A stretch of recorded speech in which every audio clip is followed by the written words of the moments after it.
Hello everybody. Welcome to the fourth webinar for Sustainable Cities course. This week in the fourth module, we looked into understanding how to address social and environmental challenges that emerge from urbanization. We also explored migration in the context of cities and the role of women in the informal sector. We further explored how wealth is created and ways to transition towards sustainable production and consumption patterns. Today, we will listen and interact with Aromar Revi. Aro is a director of IHS and has been a senior advisor to various ministries of the government of India, consulted with a wide range of multilateral, bilateral development and private sector institutions, and works on economic, environmental, and social change at global, regional, and urban scales. Please feel free to write in your questions, thoughts, comments in the chat box, and yeah, guys, please go ahead. So, good morning, good afternoon, good evening, wherever you are. It's nice to be back again with you folks. I see you've been nice and busy over the last few weeks, not only running through the sessions, but having pretty good conversations with my colleagues who've been on this course. So, yeah, we're happy to pick up and deal with a whole range of interesting questions. This was an interesting week. We had, quite a number of challenging topics, from migration to inequality to Renana coming in and looking at informality, and of course the session that I ran earlier in the week, which looked at cities as loci of production and consumption. So we're happy to take questions from you and get the show on the road. Right. So the first question is from Helena Jacobs. She says there's a huge lack of information on migration statistics. As planners, we are required to guess, scratch, and work with scraps of information. How do we curb this gap and ensure we have the right information?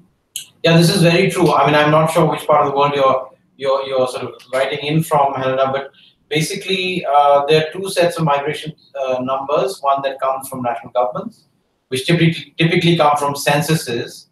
Also with sample surveys, those sample surveys are not so good at dealing with this kind of question. And the second one is about international migration. So the international migration statistics are managed by the UN, and specifically there's a new agency which has become part of the UN system called the IOM, the International Organization on Migration, which looks at this, the movement of people back and forth. And then, of course, if there's people who are displaced by conflict, that's also looked at by the international humanitarian system with UNHCR and a whole range of other people. So you're right.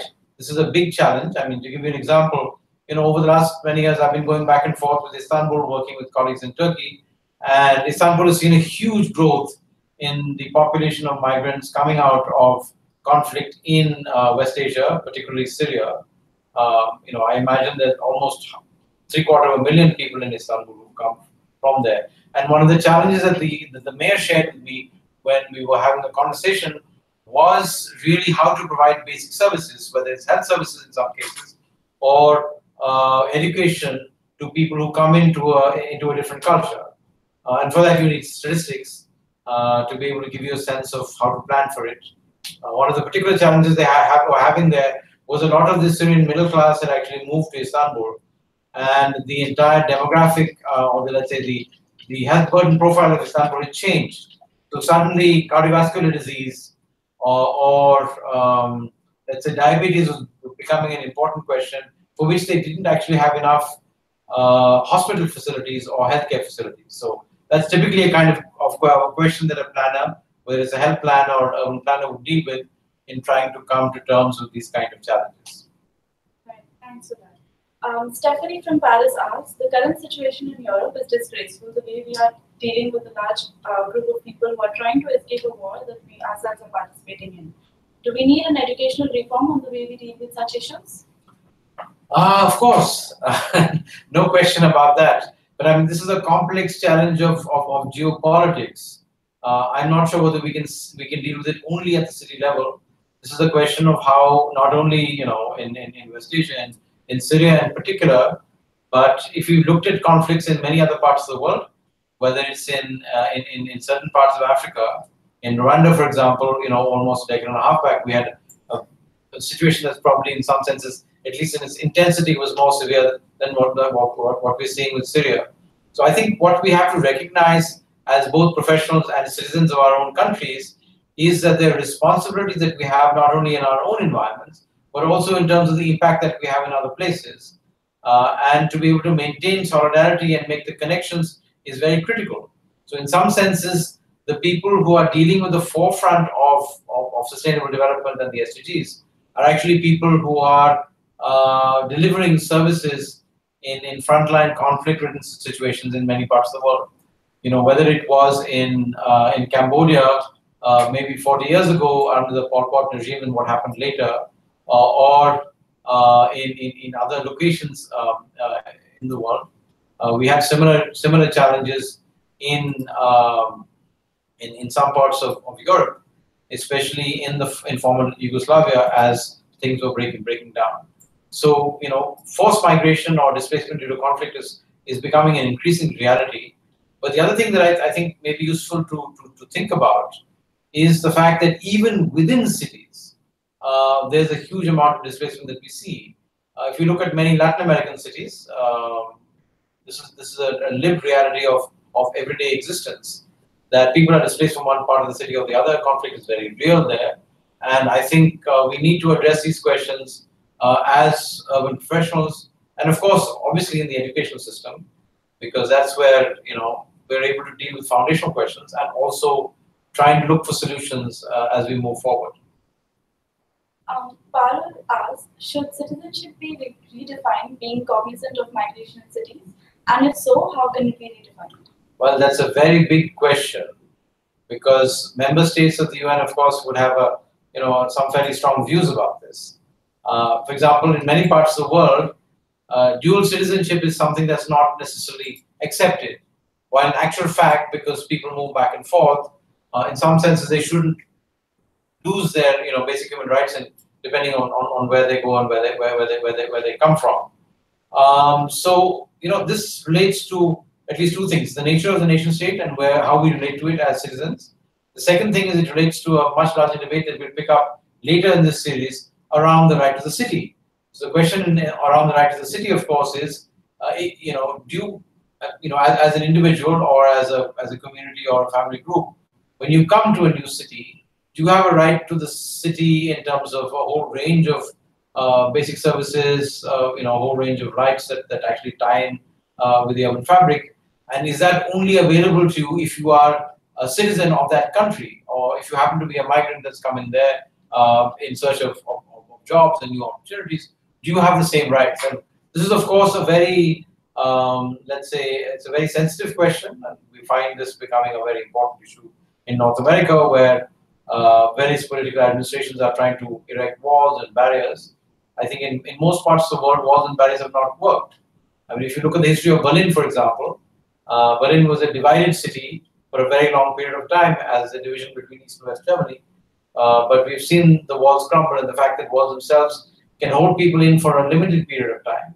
Or, like I've dealt with in my session, the hukou as a means of trying to keep people in, let's say, notionally rural or urban areas, whether it's been experienced in China or what's happened for many generations in countries like Russia. These systems, in the long run, especially because now, a lot of people across the world have access to information because of the internet and a range of other things. These are really artificial barriers. But the challenge is the framework of law and the framework of constitutions do recognize people in place. And I think we have to examine how to widen those definitions in some places. That's what the Universal Declaration of Human Rights is all about. And that's what I think the battle for hearts and minds in Europe is about at the current point in time. Maggie would like to know, how might we make sure that private industry does not continue to exploit Puerto Rico now that it's most vulnerable? It's very specific to Puerto Rico. Yes, and that's a long battle. I mean, I've known colleagues who are quite involved in sort of redevelopment or trying to sort of enable the resilience of both the Puerto Rican economy starting in the 1970s. This is not a new challenge, This is for people who live in Puerto Rico or come from there and live in other parts of the world.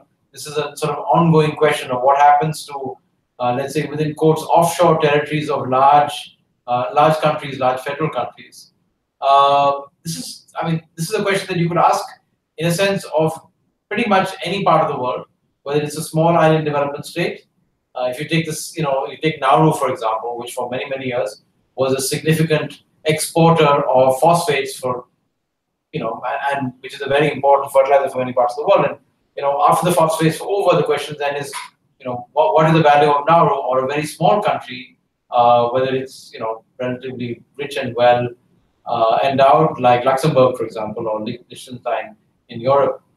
This is a critical question for small places, which are very easy for large interests, whether it's political interests or, in this case, you asked the question about corporate interests, to have significant influence. And there are limits to what international law can do. But I guess from a humanitarian point of view, these are questions in which unequal power relationships have to be addressed and dealt with. And unfortunately, because of the nature of the global political economy or geopolitics, this is something that's not very easily dealt with. Even a country that has got a fairly strong, let's say, economy and stature like Cuba has gone through a very serious series of crises over the 1990s and even now.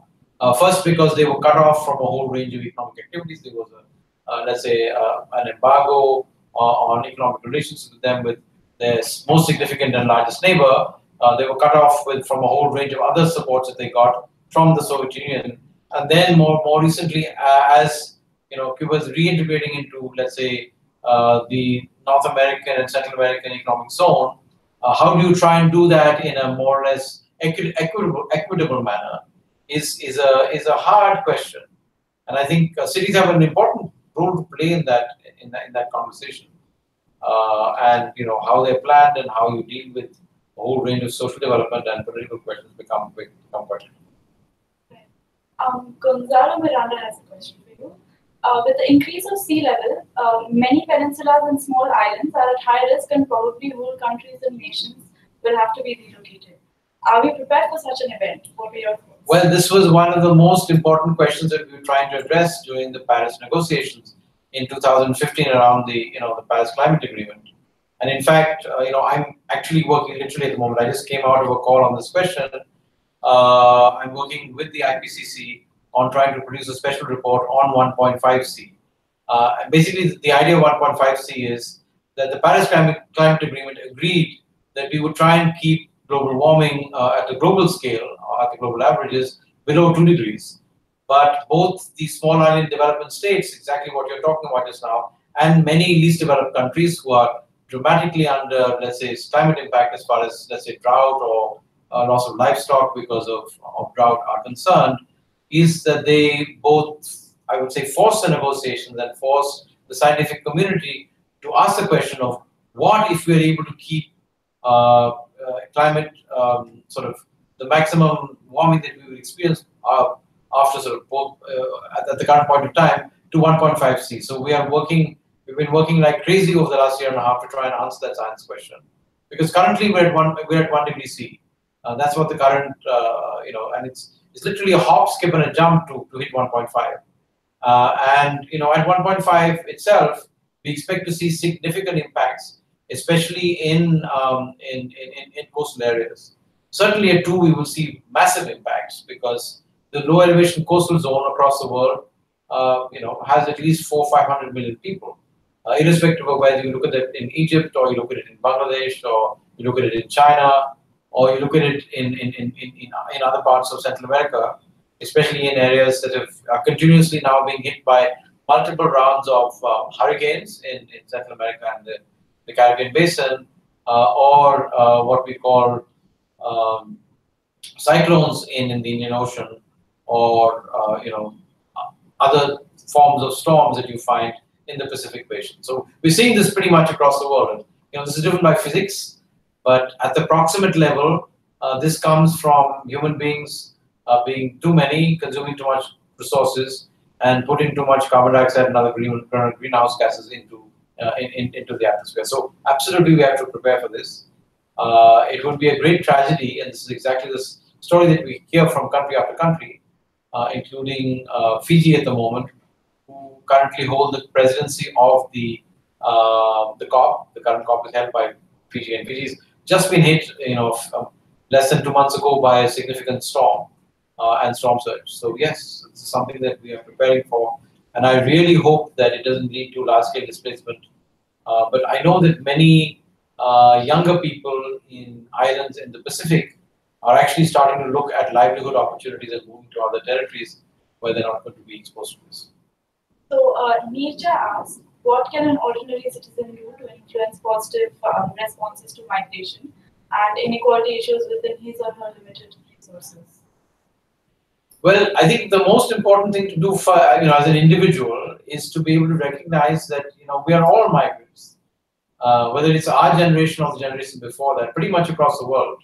I mean, we are a species that has migrated, over whatever it is, X thousand years from one place to the other.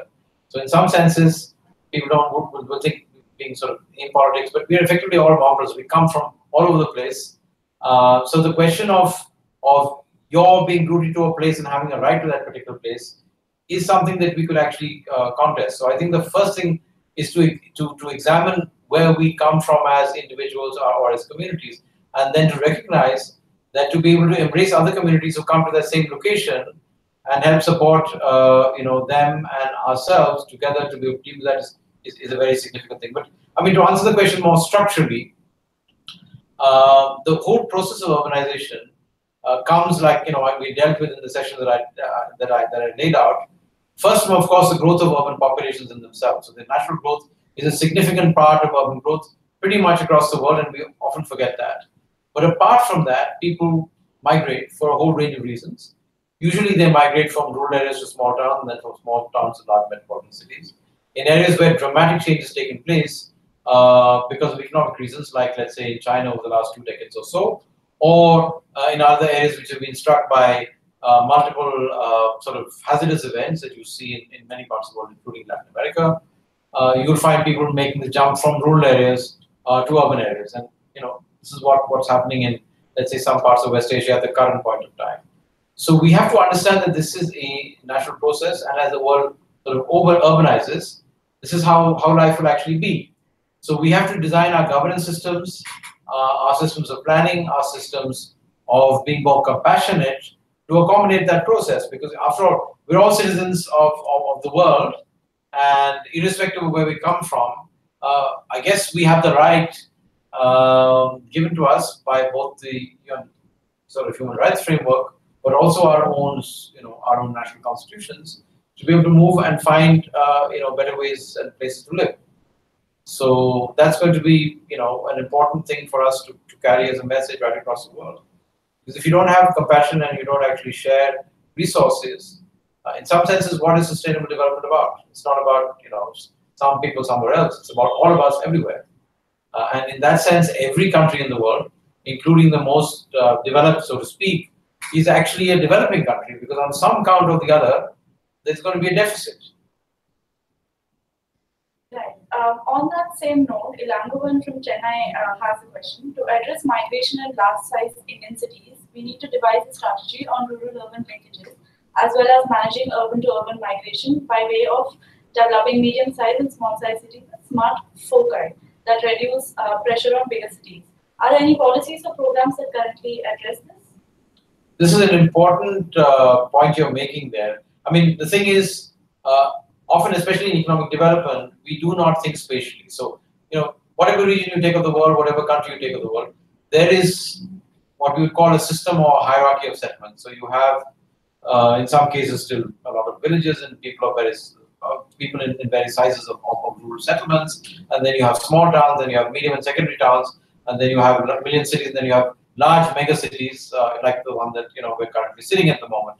A 10 million city that's pretty much double its population size over less than 2 decades or so. So that hierarchy is important to understand, and the nature of that hierarchy is different in different places. So in some senses, there is no one size fits all solution. We have to understand the context that we're talking about, and then look at whether the developmental pathways for that particular region or that country or or that metropolitan region can actually converge, and how we situate all these questions in space. So for example, we cannot look at the question of sustainable water supply just in terms of a particular city or a town. We have to look at this in a regional context, or what we call a territorial context based on the experiences that have been taught to us from colleagues in Latin America. So we need to look at this as a territorial approach.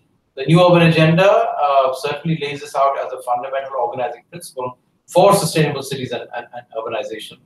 But it's a territorial approach that's multidimensional, because let's say the territory for, let's say, solid waste might be different from that for, let's say, the access to food, and maybe quite different from that in terms of questions of water security. And all of them come together differently when we're talking about economic development. So we need to look at these multiple, let's say, resource sheds, and look at the process of production and consumption within them, look at the construction of inequality within them, and then try and see how we can bring them together into a framework in which we're able to address synergies and trade-offs. Because, you know, in some senses, if you only take one particular dimension, that is, let's say, water, and we forget about jobs, then we might be in deep trouble. So we have to try and balance out all of these things, because, you know, people need all of these things at the same time. But at different points of time in different contexts, some of them may be more constrained than others. So we do need to look at these questions territorially. And in many parts of the world, that's a very difficult thing to do because of siloing of the way that governments are organized, siloing of the way that we work, siloing of the way that, let's say, economic development actually happens. Speaking of water supply issues, Akriti says, how can two states mitigate a serious issue like water shortage as everyone needs it for sustenance, like the Kaveri water dispute in India? This is true of many other regions of the world. I mean, some of the most challenging water disputes that are inter-basin you can find between, let's say, Iran and Iraq and the Middle East. Within the US, you have similar issues between upper riparian and lower riparian states. So, for example, California has a very serious question in terms of water use. So I guess the first thing as far as water is concerned is that we have to recognize that there's a limited amount of fresh water in the world. Okay, and it's essential for the survival of all life. It's not only human life, but for every a whole range of other species depend on that. So we have to absolutely treat this as a critical, almost non-renewable resource. So if you start thinking of it as almost a non-renewable resource, because in many parts of the world, water, at least surface water, has been dammed, contained, and managed. In fact, in some parts of the world, rivers don't actually flow to the sea because all the water is taken before they get there. So we have to think of it in critical conservation terms. And what does that mean? That means that we have to use less. We have to try and recycle and reuse as much as possible. And we have to make sure that they are critical availability of resources for ecosystem services. Because eventually, water comes to us from the ecosystems that surround cities or embed cities. And if we take away water from those ecosystems and the life that sustains them, whether it's plant life or it's algae life or a whole range of other things, they are essentially, apart from soil, which is also a living matrix in some senses. If we take away water from them, they're not able to provide the services that are essential for cities. And so eventually cities will actually be parched and die, and we'll have lots of other conflict. So just like the heart in the human body requires blood to be able to sustain itself, to be able to pump, to maintain the entire sort of metabolism of the body, we have to maintain enough water for critical ecosystem services. And that's one of the things that is rarely taken into account when we deal with this interbasin or even disputes inside an urban context. So you need to have a framework to do that. You need to have institutions that actually manage these questions. And you need to bring in communities to be able to address these questions, because in some senses, often in places where water is scarce, they are better at dealing with water resource questions than often the state, and certainly because of the question of profit and other considerations of the private sector. So this week we had the hashtag "We are all migrants." So because of that, I think we're having a lot of questions related to migration. Yeah. One such is K2 to ask, considering the contribution of migrants to cities, that is doing jobs that the locals may be more proud to do, don't they necessarily have a place in economy for sustainability? Of course they do. In fact, I would say that the wealth of many of the richest cities in the world, whether it's in the north or the global north or south, have been built on the back of people who labor. And many of the people who labor are actually migrants. So very often, the most important elements of the working poor are migrants. And This is not, the story of today. If you go back and look at the history of industrialization in Europe, you sort of go back and read Engels' classic text on the situation of the working class in Manchester, which was, one of the key cities that led to the Industrial Revolution, also led that process, which of course had not only industrial productivity but very rich people and a huge underclass who lived in terrible working and living conditions. This is a central sort of dynamic of urbanization. The question, of course, is given the way that we are committed now to dealing with sustainable development, universal service access to everybody, and the fact that we're trying to put not only the most vulnerable first, but also the most vulnerable places first, which is dealing with inequality not only in terms of socioeconomic class and exclusion in terms of social exclusion, but also in terms of spatial inequality. All of these things need to sort of need to come together and be addressed. And I think we have examples in the world where it can actually work quite effectively, and many other places that really have to learn how to do that, which I'm hoping that each one of you are going to be able to try and do in your own locations. Tatiana from Brazil asks, what is the difference between displaced and forced migration? Well, you have to live that to experience what it means. There is a significant difference between that. So, I mean, there's of course, let's say a technical or an academic literature in this kind of space. So you have, internally displaced people versus people who are displaced from cross borders. So, people who are displaced from, let's say, from the Middle East and from West Asia, or let's say from Syria, who are making their way into the European Union through islands which are in Turkey or in, let's say, Greece. They're obviously not internally displaced. They were internally displaced in their own countries, and they may be living in camps in many parts of let's say, if you go to Kenya, you see a large population of people who've been displaced within Kenya, but of course who experience cross-border displacement from other parts of the world. So forced displacement is often under, in some cases, through the rule of law by the use of force, military force in some cases, where entire populations have been moved from one location to the other. If you study the history of the Soviet Union, for example, part of the challenge of Chechnya is because Stalin, during the 50s, or just before and after the Second World War, actually picked up the entire Chechen population and moved them to another location in Siberia. And of course, you can imagine what it's like for an entire human population which is forced through forced relocation. In other cases, when there's partitions of countries, people have been forced to relocate because of the nature of affiliation they have, whether it's Greeks or people of Turkish origin in the Cyprus, Greece, Turkey neighborhood over a long period of time, as borders were redrawn from the end of the First World War all the way up to the 1990s, or the migration of people when India and Pakistan were sort of partitioned in 1947.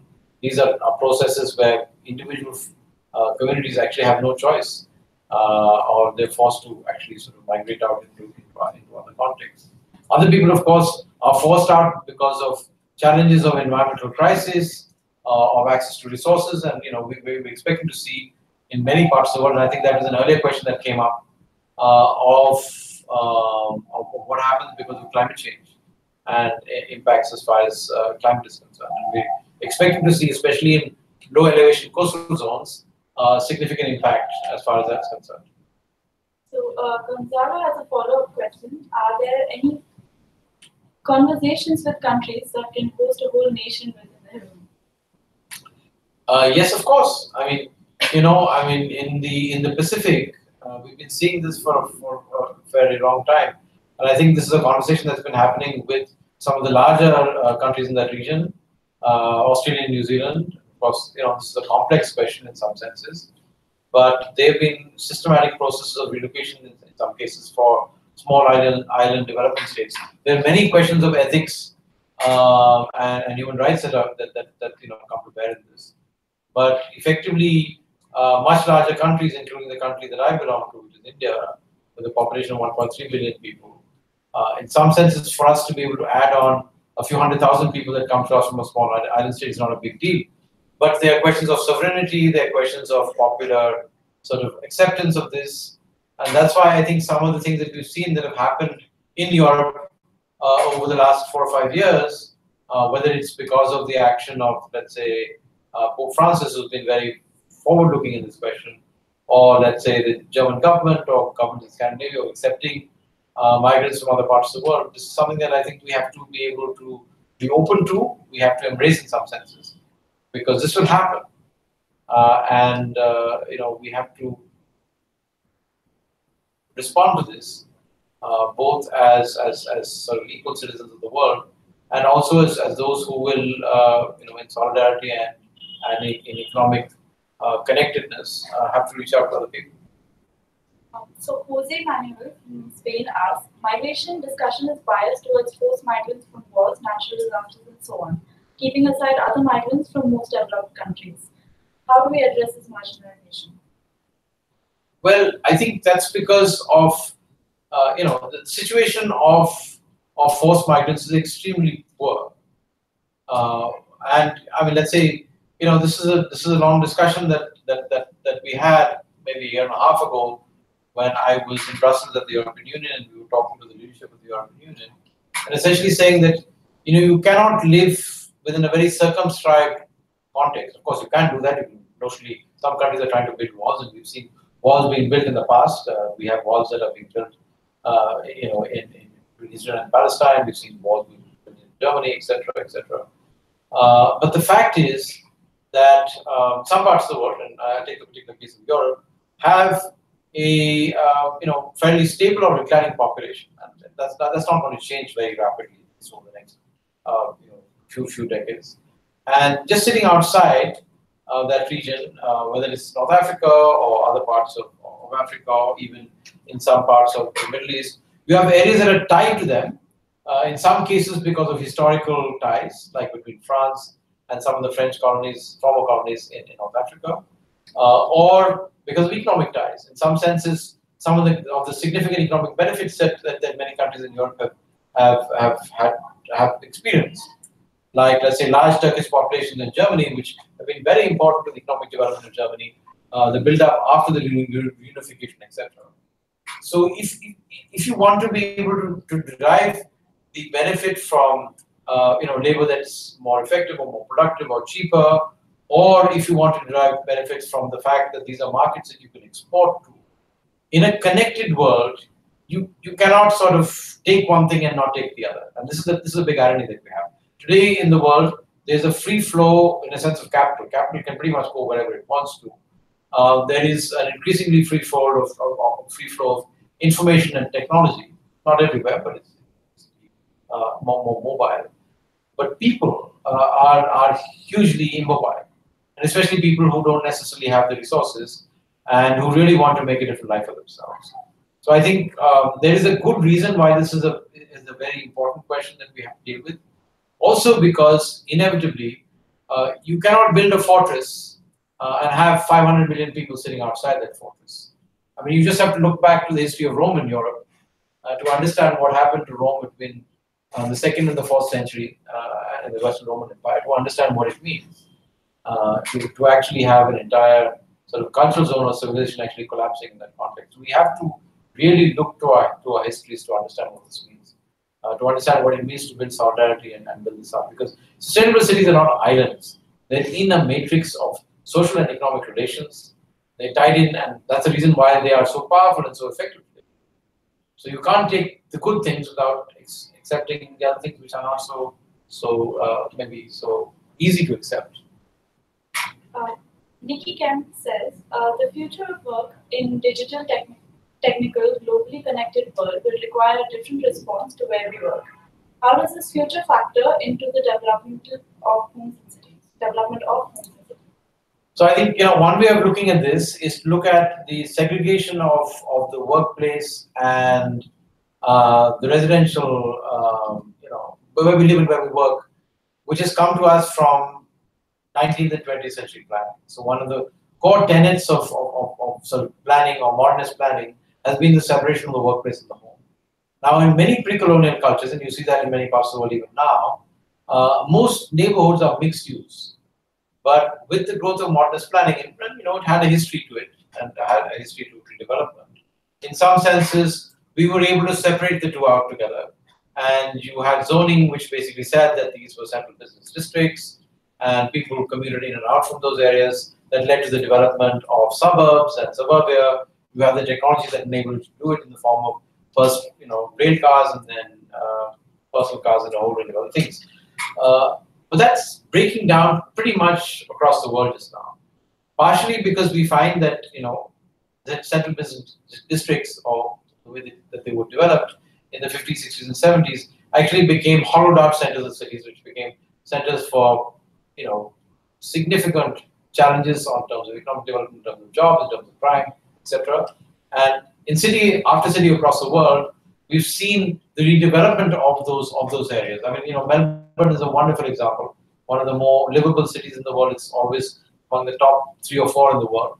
I've personally seen how over the last 25, 30 years or so, Melbourne has redeveloped its inner city area, which had completely run down and was boarded up and was a place that most people didn't go to. Everybody went to the suburb. They came and worked in some parts of the city and then went out at night. But now it's one of the most happening and most active places. Not only are businesses back, but young families are back. It's much more lively. The reason for doing that is that it's been pedestrianized. We've got rid of a whole range of other cars. In the center of Melbourne, you can travel today, and they are, let's say, public transport is free to try and enable this process to happen. And that's happening in city after city across the world as we are reimagining the relationship between work and where we stay, and how communities can relate to each other. So this idea of these massive modernist blocks that could be situated, whether it's outside Warsaw or in socialist Russia or whatever, or on the United States, or even in Latin America, in many parts of, let's say, Brazil, etc., or Argentina, that imagination is actually being challenged, partially because of the internet, partially because the nature of work is actually changing, but partially because manufacturing-centric urban structures, which require massive concentrations of particular activities in particular places, are now being completely disrupted by new technologies and by 3D manufacturing and a range of things like that. So I think we're going to see a lot of interesting changes. It's going to be very contextual. So what will happen in Japan is going to be different from what happens let's say, in Shanghai, and what happens in Shenzhen will be different from what happens in Xi'an, just in one country like China.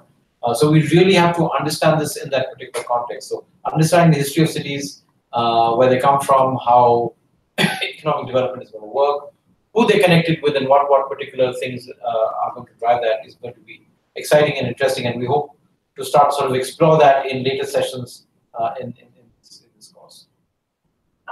The next question is, how is the aspect of individualism and private ownership of resources such as land in the less developed countries by the elites be a positive or a hindrance to the realization of sustainability? Well, that's a very hard question.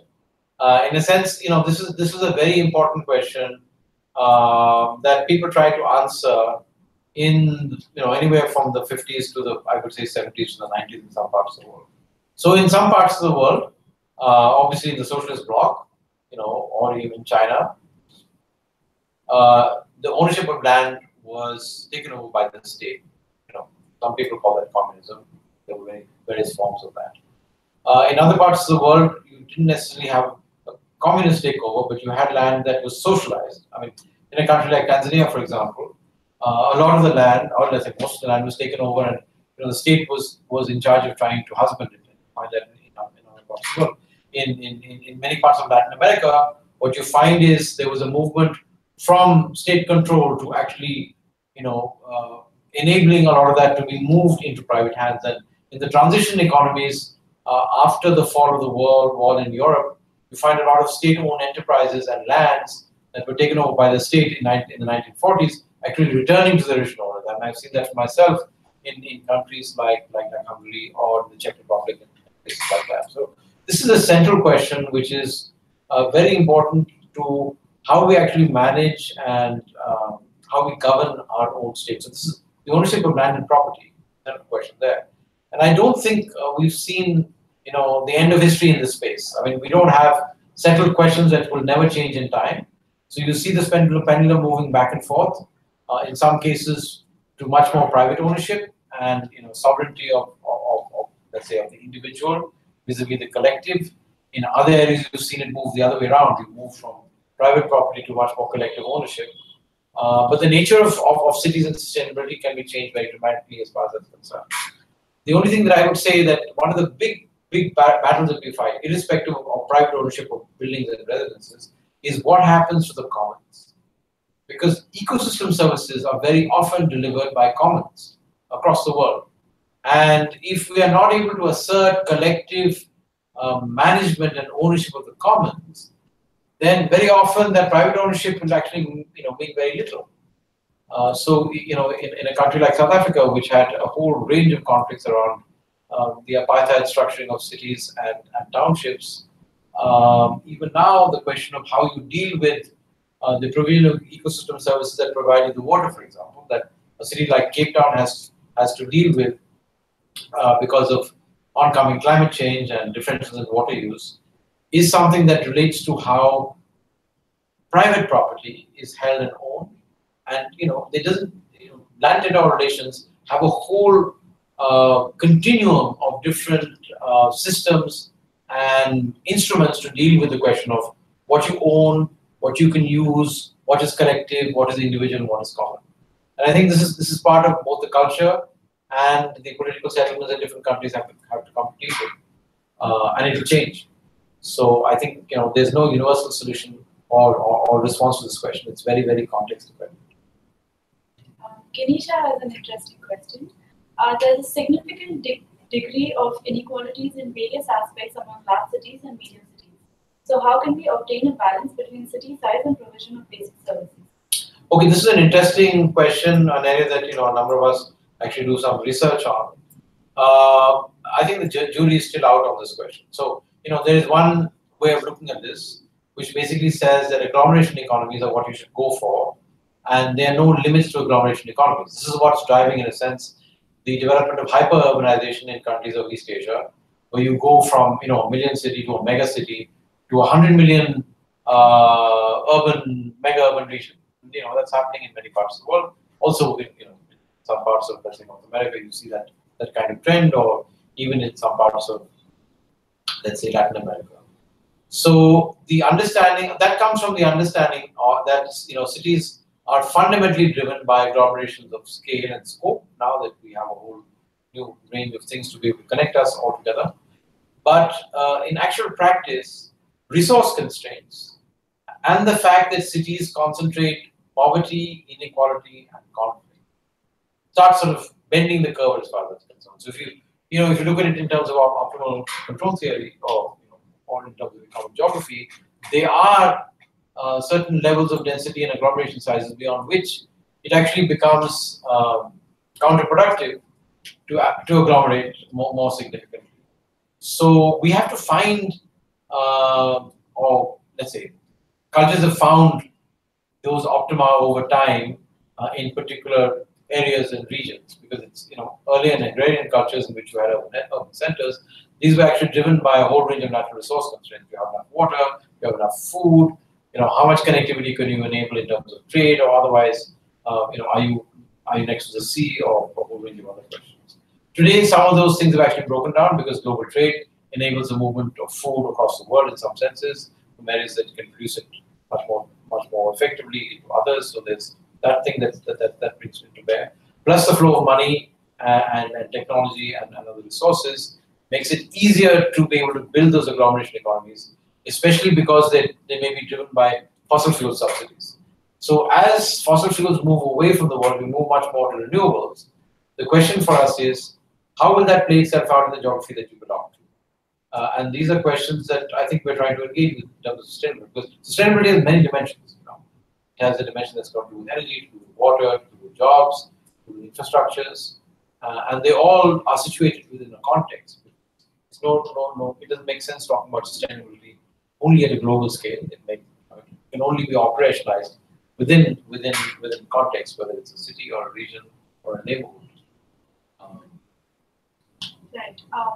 Maggie is asking from a teacher's perspective, educating students to solve complex problems seems very important. Are there cities that are actively doing this? Large school systems using SDGs perhaps? Well, I wish that were true.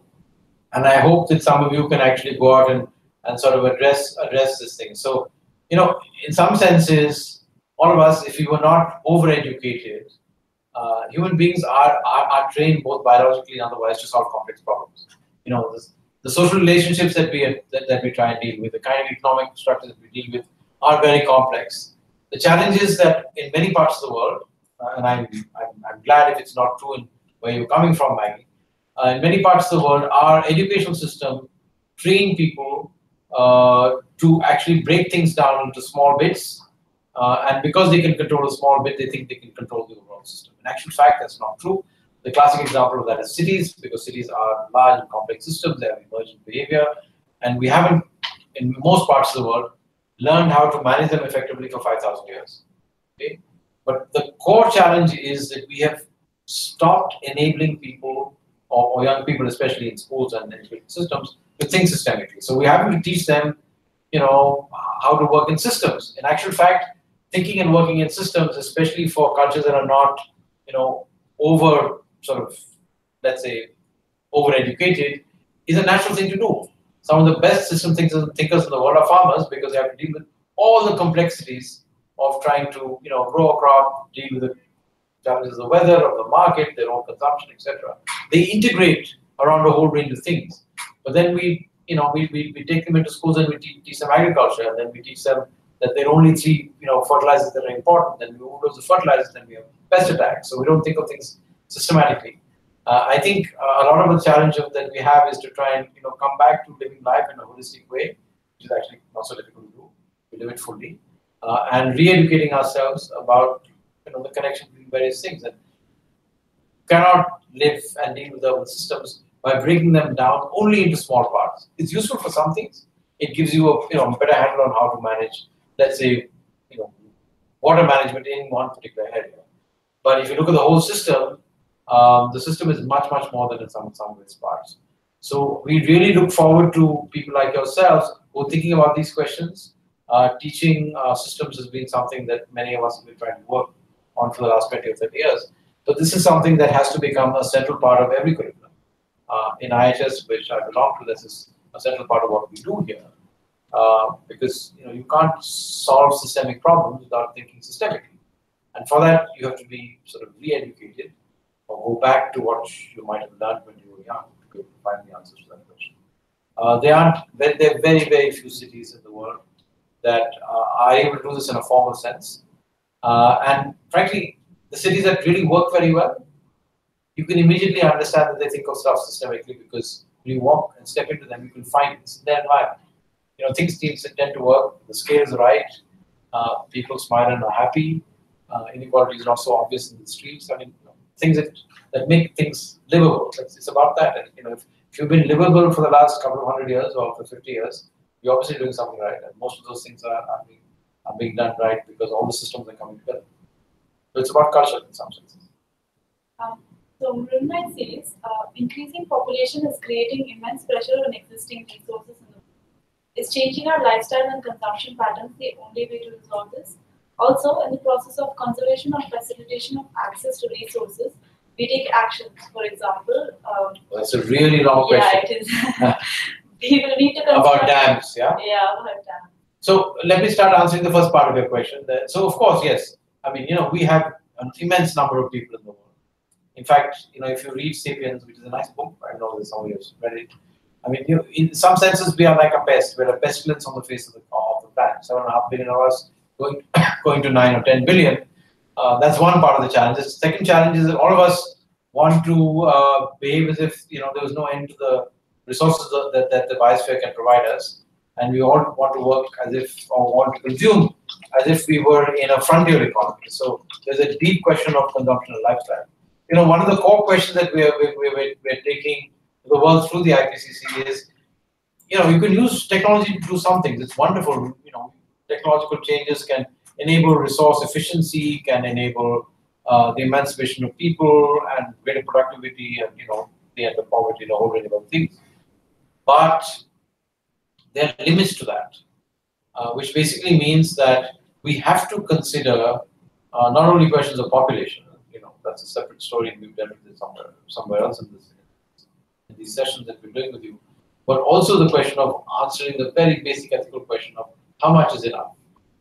Because if the emerging middle class of the global south were to consume the kind of resources that the middle and upper class and the elites of the OECD countries do at the current point of time, we'd be at the end of the world really very, very quickly. I mean, that's metaphorically so, but certainly we will have climate overshoot, and forget about 1.5.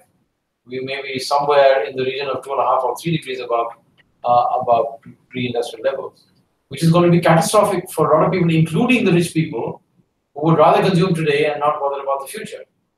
But I think that's a rather irresponsible thing to do, because just because young people or future generations can't vote, or let's say plants and animals can't vote or participate in the market, doesn't mean that they don't have a right to life and making the choices that they would want to make for themselves. How can you preempt all that for yourself? That's a kind of an unethical thing to do in some ways. Right. Veena has a very interesting question. Thanos from Infinity War makes a relevant reference to discussion on the question of unequal distribution of resources. Does non-reaction, non-action, not necessarily in a positive affirmative sense, by state in a community-driven initiatives and vice versa, come at the cost of legitimacy of the action of the other? Not sure I fully understood that question. I think the question is about non-action by the state in unequal distribution of resources. How action? Yeah. So so states that have not acted enough in the defense of their citizens in the long run, irrespective of whether they're modern states or otherwise, have tended to collapse. So if you're asking that in the abstract, in the historical sense, you can't neglect the interests and the livelihoods and the welfare of your citizens. Whether it's an authoritarian state with one set of leaders or elites who want to control it, or one that's much more apparently democratic. States end, and the history of the world for the last many thousand years is littered with the carcasses of various different states, and of course many cities. So you can pretend that you are deaf, dumb, and blind for a while, but I guess sooner rather than later you have to respond to the legitimate concerns of your constituencies and your citizens. So in some senses, that's a sort of almost an axiomatic condition of a stable political environment. Now, you can hold it off for a while, but history of the recent past shows that you can't hold it off for too long. So, Trisha Gandhi asks, what kind of leverage does the government have or should have to accomplish more of the SDGs, especially in a country like India? I'm not sure whether leverage is the right word. The fact is that governments across the world have committed to delivering the SDGs. Now, while they were making the commitment, they will not be fully cognizant of the complexities involved in actually delivering it. But there was a massive political commitment. There was a 2.5-year process, which I was both a participant and observer of in the UN General Assembly over a long period of time, 2013, 14, 15, where there was a massive debate on this question, and all the countries came together and said, look, we need to do this, otherwise not only our citizens, but we're going to be in deep trouble. And that's a commitment, and the interesting thing is it's a time-bound commitment. So I guess the question is not the leverage, but what commitment that the countries across the world, including India and various other countries, have towards implementing this thing in a time-bound manner, and doing not only meeting the universal goals, but within that, trying to put the poorest and the most vulnerable first. Because it's not only a commitment to meeting the goals, it's a commitment to doing that along with not leaving anybody behind and not leaving any place behind. So yes, it's a question of resources, it's a question of political commitment, it's a question of governance, it's a question of actually bringing together the institutions that enable this to happen. Because this doesn't happen by accident. It's happening by design, by political choice, and it's happening in the context of a set of goals that you agreed to deliver together. So we'll take our final question for today's webinar from Veena Priyalakshmi. With globalization and increased mobility of people around the world for work and travel, will virtual citizenship be the thing of the future, allowing resource transfer and easy acquisition of assets abroad? You're asking for a global revolution in some senses. This is not a new question. There was something called the Socialist International, which was and before that, which was headed by Trotsky at some point in time. A few people have read that kind of history, which was really looking at trying to establish this kind of solidarity. But to take another view over this, so if you look at the great empires of the 19th century, particularly the British Empire, in some senses, it had its huge problems, and people across the world are still suffering 70 or 80 years after it started to implode. But the fact is that for a whole range of people who have the ability and have the resources, you were effectively citizens of the empire. So if you take somebody like Gandhi was able to move from a relatively, underprivileged region of India, go to South Africa, which is part of the same empire. He didn't really have to, there was free movement of citizens in various locations. And that was part of the ideology of the colony.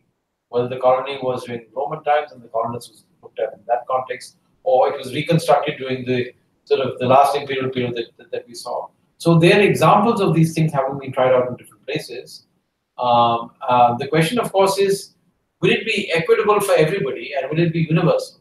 Elites have always had the ability to move and do whatever they want to in some senses, at the great detriment of a whole range of other people, including people who work for them or people who are then, are the victims of the resource consumption that their control over economic and social resources entails.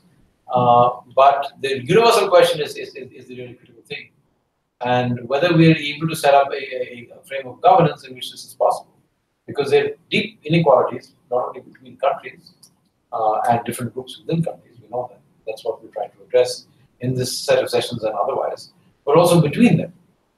And this idea of drawing a boundary around a place and saying, we're the people who control this thing, and this is our historical destiny, and everything that we brought with us.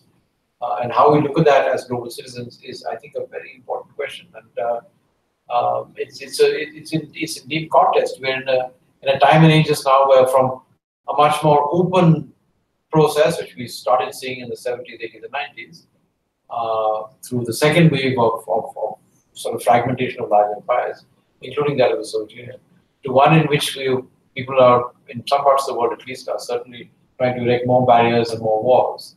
So the outsider is the migrant, and not necessarily somebody that you would be happy to welcome into your context. But all successful cultures over the last many thousand years of history have had the ability to be able to absorb, to open themselves to, and and welcome new ideas and new people. Because without that, innovation, without that, social transformation, without that, a whole range of other things become very difficult. But that's a particular position. There are many other more extreme positions on this, which have driven history for the last 100 years. So we just have to, pick up popular culture and read that, or experience this in documentary film or in literature to see what that means. So Maggie has a final comment. She says she would like to have a Citizen of the World passport, and she thanks you, Mr. Revi, and says that you're an inspiration and innovation. Yeah, unfortunately, the UN does not provide a passport for sort of a blue passport for 7.5 billion people. That would be fantastic, and it would be really good if you could actually have that for everybody, and people could be free to do whatever they want, wherever they want to do that. But I think we're a little bit away from that, and that's a very, very good and powerful aspiration to hold out for all of us, especially those of us who are less fortunate than others. So with this, guys, we'll wrap up this webinar. Thank you so much for Aro for taking time to do this, and thank you all of you for tuning in and for your engaging questions. If you have further questions or anything else you'd like to discuss, please feel free to write to us at cities@sdgacademy.org. Alternatively, you could also post on the discussion forum and start engaging with your peers. For the next webinar, we will update you as soon as possible, and you can find a recording of this webinar under the weekly webinar tab in Module 4. And thank you guys so much. See you again. Good evening. Okay, see you folks.